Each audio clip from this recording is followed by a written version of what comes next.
I think there is a fundamental misstatement of the issue in the question. We can no longer continue to make policy for ourselves, in our country, in our region, in our continent, on the basis of whatever support the Western world or France or the European Union can give us. It will not work. It has not worked, and it will not work. Our responsibility is to charter a path which is about how we can develop our nations ourselves. It is not right for a country like Ghana, 60 years after independence, to still have its health and education budgets being financed on the basis of the generosity and charity of European taxpayers. By now, we should be able to finance our basic needs ourselves. And if we are going to look at the next 60 years as a period of transition, a period whereby we can stand on our own feet, our perspective has not to be what the French taxpayer decides to do with whatever surpluses that they have in France. They're welcome. They're appreciated. Whatever interventions that the French taxpayer through their governments make to us are appreciated. We're not going to lick a gift horse in the mouth. But this continent, with all that has happened, is still today the repository of at least 30% of the most important minerals of the world. It is a continent of vast, arable, and fertile lands. It has the youngest population of any of the continents in the world. So it has the energy and the from ignorance, disease, and poverty. On the 24th day of May, perhaps the most powerful speech ever made by an African leader was delivered by Ghana's Kwame Nkrumah. And he reminded the leaders who were present on that day about a number of things. One, he told them that not to delude themselves that by regaining their independence, the erstwhile colonizer would recoil and remain inactive. That in fact, the erstwhile colonial master was going to be more pernicious, but in a very subtle way. Kwame Nkrumah was right.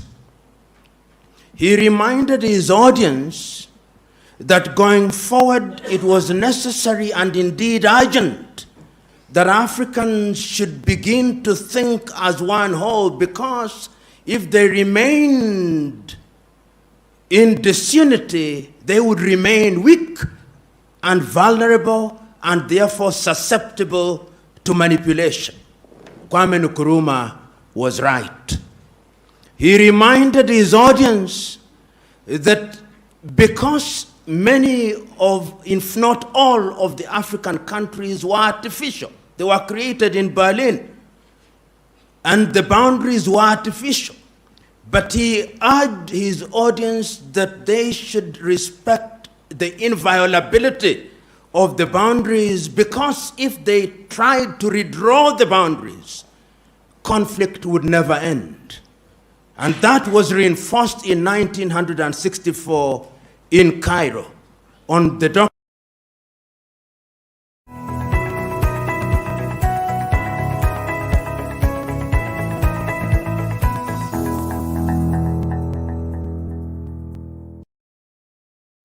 All right, good evening and welcome to our broadcast today again. Guys, welcome. So today on the program, essentially, you can see on the screen already what we want to talk about today. So we just want to look at this subject. It's been a very long debate coming now about Africa development, colonialism in Africa, and the new concept, which of course is the Neo-Colonialism. Yes, for those joining us, if you're watching live on YouTube, Facebook, or Twitter, Remember, you can drop your comments, and of course, I'll be inviting you to be part of the program through a link that I will share. I'll drop it under the comment section so you can get to join in the conversation if you want to be part of the conversation. So this is the link. I just pasted the link on, yes. So if you're watching live, you'll see the link on Facebook, on Twitter, and of course Instagram. So through that link, you can be part of this conversation. But all you just have to ensure is that be sure you have a good internet connection, because once you join in, people will get to see you just as they can see me and get to hear you as well. Okay, so quickly now, let's talk about what is the Neo-Colonialism. Of course, the word first appeared when it was used by the late president of Ghana. He happens to be the very first president of Ghana, talking about Kwame Nkrumah. Yes, he used this particular speech to describe, in fact, in 1965, in his book, he released, and he talked about Africa, and so much to say about Africa. That was the very first time this particular word, the Neo-Colonialism, appeared. And ever since then, it's a word that has come to remain with us. Yeah, and almost every year we get to talk about it. So what is Neo-Colonialism? In case if you don't know, it is just an instrument of the imperialists which they use. And of course, it's this is how Kwame Nkrumah described it, that Neo-Colonialism, like colonialism, is an attempt to export the social conflicts of the capitalist country to Africa. So it's just an indirect rule system. Let me just take a quick break. Stay with me, guys. From ignorance, disease, and poverty. On the 24th day of May, perhaps the most powerful speech ever made by an African leader was delivered by Ghana's Kwame Nkrumah. And he reminded the leaders who were present on that day about a number of things. One, he told them that not to delude themselves, that by regaining their independence, the erstwhile colonizer would recoil and remain inactive. That in fact, the erstwhile colonial master was going to be more pernicious, but in a very subtle way. Kwame Nkrumah was right. He reminded his audience that going forward it was necessary and indeed urgent that Africans should begin to think as one whole, because if they remained in disunity, they would remain weak and vulnerable and therefore susceptible to manipulation. Kwame Nkrumah was right. He reminded his audience that because many of, if not all, of the African countries were artificial, they were created in Berlin, and the boundaries were artificial. But he urged his audience that they should respect the inviolability of the boundaries, because if they tried to redraw the boundaries, conflict would never end. And that was reinforced in 1964 in Cairo on the All right, welcome back. That was Patrice Lumumba, Professor Patrice Lumumba, speaking last year in Kigali. So, of course, that is just referencing African development, because in all we are saying, whenever we talk about the Neo-Colonialism, we are talking about indirect rule system. That is just a best way to put it. A practice you use indirect route to condition and influence developing country. And we can see this all over us. One very big example, and which remains a reference point in Africa, is what the French are doing in Africa. As we speak to you, or as I follow you, Yan, in case you don't know, 14 African countries still pay what the French refer to as colonial tax.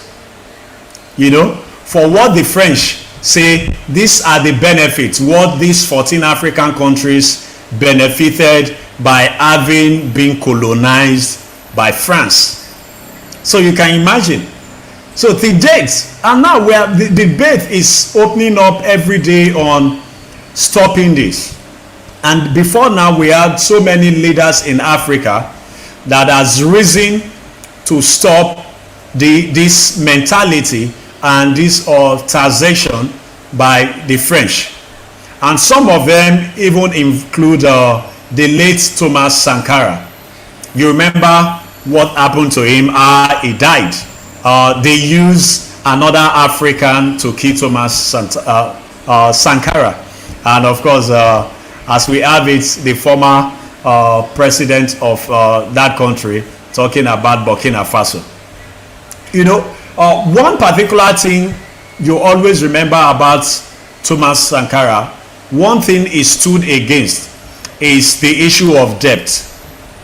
You know, there's hardly one country in Africa that you point to that is not indebted to the Western nation. According to Thomas Sankara, in 1987, you have it there on the screen, he declared debt as a style to reconquer Africa, you know, and that way it will turn every one of us into financial slave. So to date, we are still talking about this. We're talking about debt, we're talking about borrowing money, collecting loan from different countries. We're talking about the IMF, we're talking about the Western body determining what we spend, how much our budget is on education, and so much. So even while this debate is on about the much influence that the Western world has on Africa, one thing again is that how much is Africa doing for Africa? 6 decades since independence, and we still have, for example, Nigeria, where we don't even have a functioning rail system. Should we blame that on the West? Should we blame it on the West? Because the idea of the Neo-Colonialism is all about people, foreign governments influencing decision in Africa, in Nigeria, how much we should spend. Take for example, if you talk about corrupt Nigerians, people where they embezzle money for Nigeria, where they thief our money, when you talk about them, you ask yourself, where did they take the money to? Majority of this fund, resources stolen from Africa, find its way to where? To Europe, London, Belgium, Switzerland, name the nations. So at the end of the day, this is how neo-colonialism works. By the time they make it very conducive, very convenient for our people to steal, embezzle, take the money abroad, then the process of giving us the money, they will now condition us. This is all you use the money for. This is how we'll be releasing the fund back to you. The same money where our people steal from here, where this foreign government encouraged our people to steal. You know? So now they will not condition us, give us conditions on how they will release the money back, what we have to do with the fund. That is how the perfect description of the neo-colonialism. So they tell us what to go after. They tell us what we do with our fund, our resources. So when you look around you, you can see all the signs about how much this is affecting us. So in as much as we talk about developing Africa, making Africa convenient and comfortable for all Africans, then we have to look at the external factors. How much is this affecting us? Is Africa really independent? The Western world, the colonial masters, they don't really let Africa go. So that is a big question mark. Before I go for this break, I just want you to know that you can be part of this. Drop your comments, and if you even like to join the program live, just follow the link that I posted earlier on. I'm going to drop the link again if you like to join in live and make your contributions. We're just talking about it because it's a very key discussion for so many young ones like me, and even the younger ones. They probably do not even understand this. There are people in Africa who do not know that we have 14 African countries where still they pay tax to France. They still they pay tax to France till date. You know, so you can be part of this conversation. Let's talk. Let me hear your perspective if you have something to add to this contribution. I just post the link again, so you can just follow that link, and you'll see me live, and every other person watching will get to see. So that is one aspect to it. Embezzlement. They made it so very easy for Africans to steal from Africa and take abroad. So they come back from the money where they steal from us, where Nigerians steal from Nigeria, for example. They'll now give this money back to us in form of loans. So we depend on them for everything. If we have to build railway, we depend on the West, the foreign government. If we have to build hospitals, everything we want to build. Now, this being said, we cannot take away the fact also that it's also due to incompetence. But then you want to ask yourself one question. How many leaders from Africa, and how many times has African leaders risen to speak against this? How many of them really get re-elected, and how many end up dead? In case time will not really permit me to go into the details about the life of Thomas Sankara, what happened, how he died in Burkina Faso, you know, and a lot of other countries. Let's talk about even the Congo and the control of of Belgium. You know, remember the story. But then let me just go for this quick break and see if my guest Doktorsquared, who is supposed to be part of this discourse, will be able to join in. Just a short break, and in this break I'm going to play this video again where the president of Ghana was addressing the French president, talking about Emmanuel Macron, and he said something.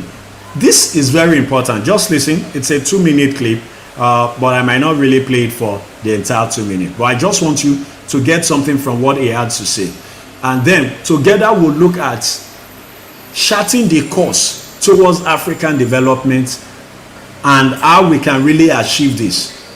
So stay with me. I'll be right back.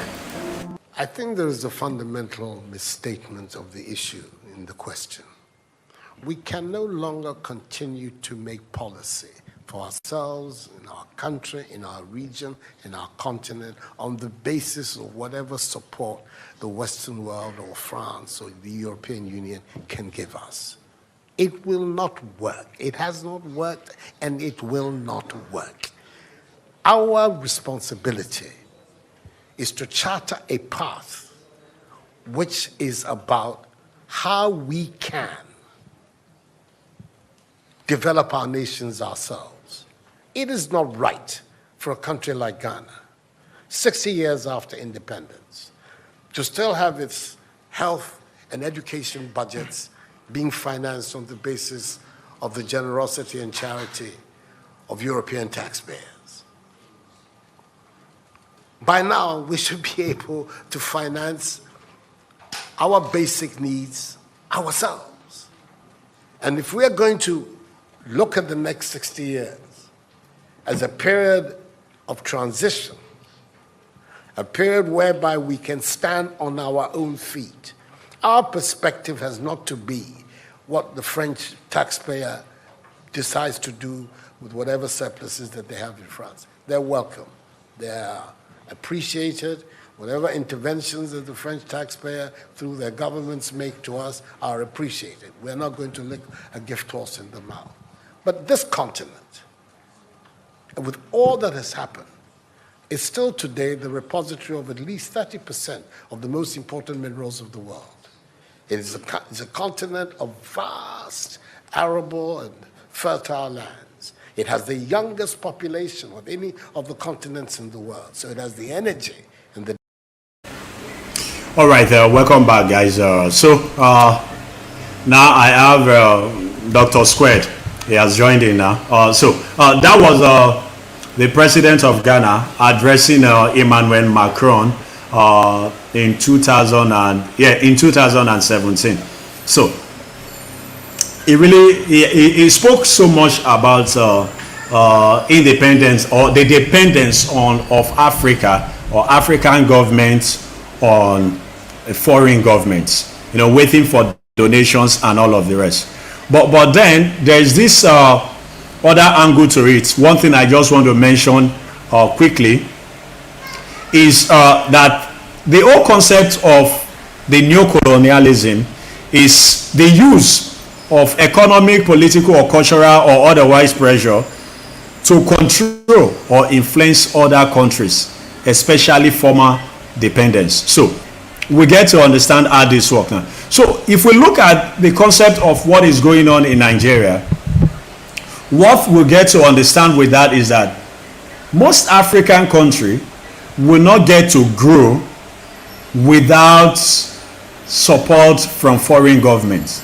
Let's take for instance Nigeria. The price where we sell our crude is not what we don't get to determine the price of our crude. We don't get to determine the price of our crude. So what happens with us is that foreign governments, the West and all the rest, they decide how much they want to buy our crude. They decide how much they want to buy our resources, our mineral resources. So in lots of ways, when we are thinking of how to make things work, we then get to talk of, I have Doktorsquared now. So Doktorsquared, you've been battling with the network, internet connection, but good to have you now. Hello. Hello, Doktorsquared. Okay. Ibla is it? Oh, okay. Yeah. So we're going to look at. I've really spoken so much about the whole concept, referencing some quotes by some Pan-Africanists like Kwame Nkrumah and the likes of Thomas Sankara and even Patrice Lumumba, among so many others. So, but quickly now, let's get to hear from you. What comes to mind when you hear the Neo-Colonialism? The Neo-Colonialism means African colonizing Africans, negotiating their pride, their luxury with the West. Okay. That's what Neo-Colonialism means to me. Okay. Yeah, I like the angle from which you're taking it. But then, if we go by some of the so many statements by Thomas Sankara and other Pan-Africanists, do you really think that Africa has attained independence?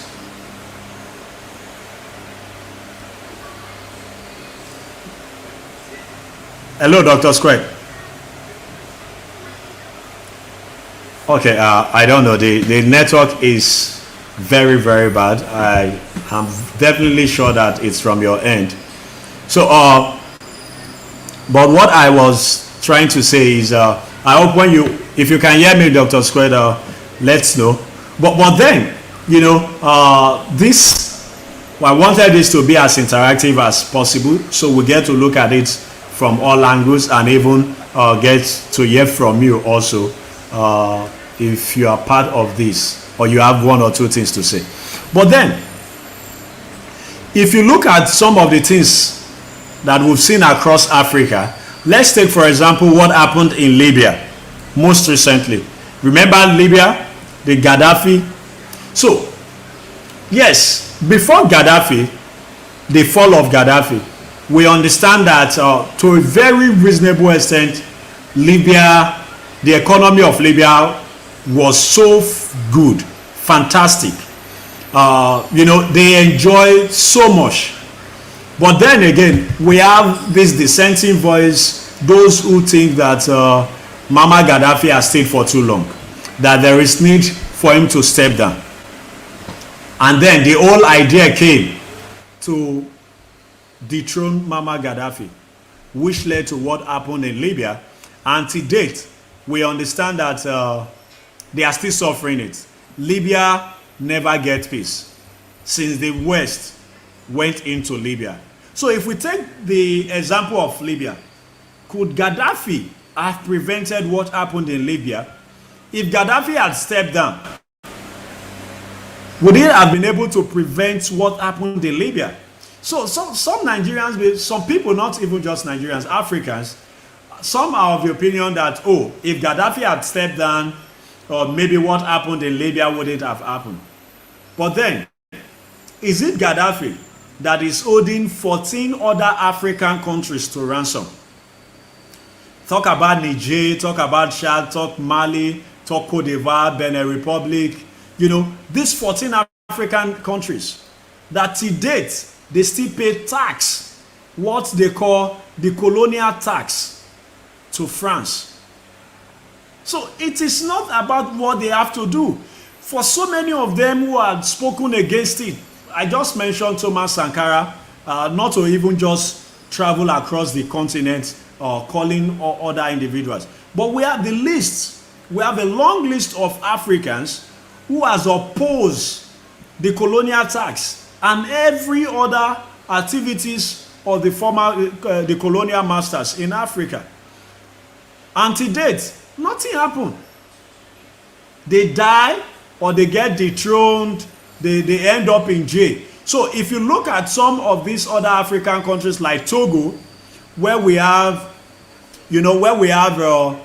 people who have been ruling for many years, Cameroon and all of the rest, you discover that they are still there because of the support they enjoy from France.